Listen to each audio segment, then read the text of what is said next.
জয় গুরু। পরম প্রেমময় শ্রী শ্রী ঠাকুরের রাতুল চরণে আমার শতকোটি প্রণাম এবং আপনাদের প্রতি প্রত্যেকের আমার আনন্দিত জয় গুরু।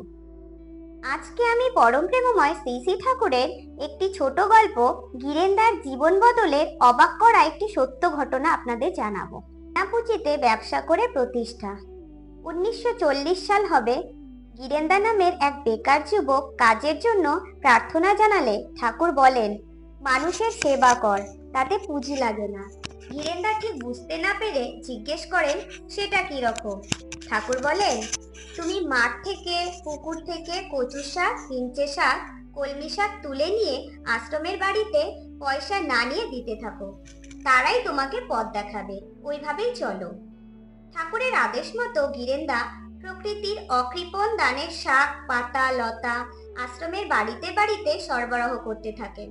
ক্রমশ আশ্রমিকদের অনুরোধে আড়তদারদের সাথে যোগাযোগ করে কৃষিজাত সবজি, আলু, পটল, বেগুন, মূলো, কুমড়ো প্রভৃতি ন্যায্য মূল্যে সরবরাহ করে আশ্রমিকদের দৈনন্দিন সবজির চাহিদা মেটাতে শুরু করেন।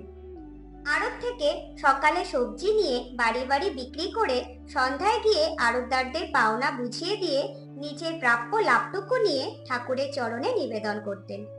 ঠাকুরের নির্দেশ মেনে লাভের 1/5 জমিয়ে মূলধন করেন। ক্রমে গিরেন্দা নানাবিধ ব্যবসা শুরু করেন।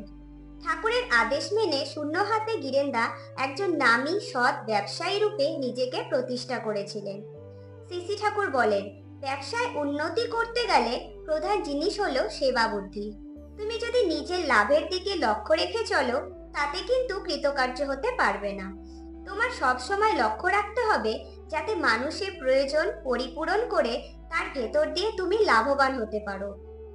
আমি যে বলেছি, মানুষ আপন টাকা পর, যত পারিস মানুষ ধর, ব্যবসায়ীদের এই জিনিসটা খুব রপ্তত করা দরকার। তোমার কাছে এসে মানুষ যদি আপনজনের মতো ব্যবহার পায়, তাহলে খরিদ্দাররা আপনা থেকেই তোমার দোকানে ছুটে আসবে। খুলনার বিনোদ সাধুকা ছিল। সে শুনেছি নাকি কেরোসিন তেল বিক্রি করত। তার দোকানে সবাই বোতল ও লণ্ঠন রেখে যেত।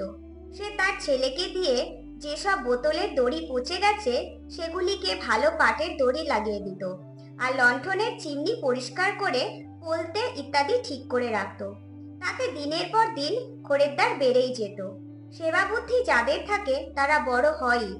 বিনোদ সাধুকা পরে খুব নাম করা। জয় গুরু।